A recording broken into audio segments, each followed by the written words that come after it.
चलिए देखते हैं प्रश्नावली 1.2 का क्वेश्चन नंबर 5 को। तो हेलो दोस्तों, स्वागत है आपका ही अपने YouTube channel smart class by Raviranjan में। तो चलिए इसको हम शुरू करते हैं। क्वेश्चन क्या कह रहा है कि जांच कीजिए कि क्या किसी प्राकृत संख्या n के लिए संख्या 6 के पावर n अंक जो है 0 पर समाप्त होती है कि नहीं।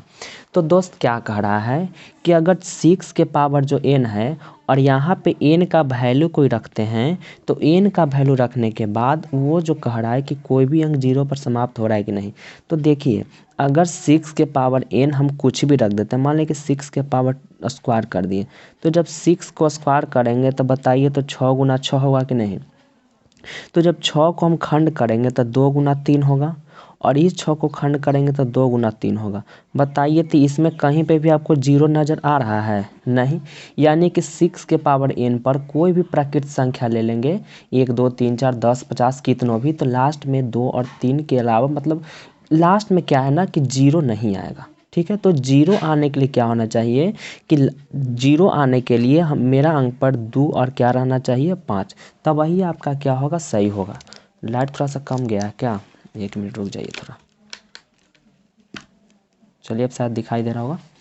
तो यहाँ पे हमको कुछ लिखना है। देखिए इसमें जो लिखते हैं वो आप लोग को हम यहाँ पे बताते हैं। देखिए इसको हम सामने लिख देते हैं पहले।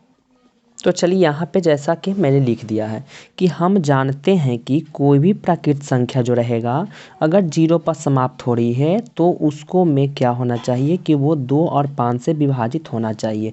जिसे कहने का मतलब कि अगर हम ले लेते हैं कोई भी क्या बोले कि इकाई पर, देखिए कोई भी इकाई अंक पर, जैसे मान लीजिए कि हम 10 ले लेते हैं।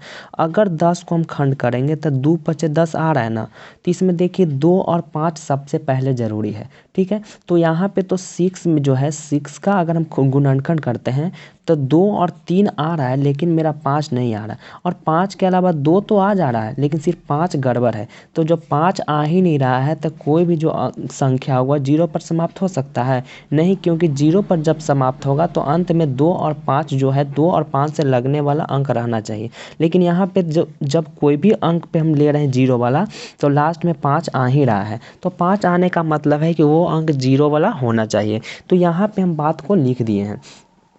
फिर लास्ट में लिखें कि अतः उस प्राकृत संख्या को अभाज्य गुणनखंड करने पर 2 और 5 होना आवश्यक है। देखिए इसको प्राकृत संख्या जो 0 वाला लिए हैं, इसमें 2 और 5 होना क्या है आवश्यक है। चलिए थोड़ा सा और हम समझते हैं कि अगर 6 के पावर जो n है, अगर इसका हम प्राइम फैक्टराइजेशन करते हैं मतलब अभाज्य गुणनखंड, तो बताइए 6 कौन कौन पहाड़ से कटेगा? 2 से और 3 से कटेगा। पावर n है तो पावर को n रखिए, तो 2 के पावर n गुना 3 के पावर क्या लिखना पड़ेगा? n लिखना पड़ेगा।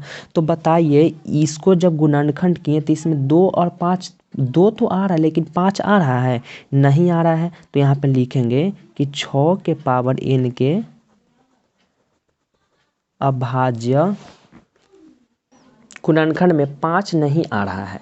मतलब कि 6 के पावर जो n है इसका जब अभाज्य गुणनखंड किए तो अंतिम में 5 नहीं आ रहा है। 2 तो आ जा रहा है मेरे दोस्त, लेकिन 5 नहीं आ रहा है। तो यहाँ पे लिख देंगे कि अतः किसी प्राकृत संख्या n के लिए संख्या जो 6 के पावर n पर जो अंक है वो 0 पर समाप्त नहीं होगी, क्योंकि 0 पर समाप्त होने के लिए हमको डिजिट में 5 रहना ज़रूरी है।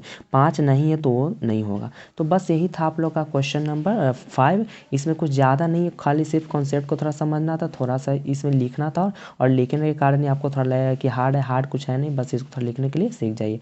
तो आई होप करता हूँ, मैं आशा करता हूँ कि आप लोग को वीडियो अच्छी लगी होगी।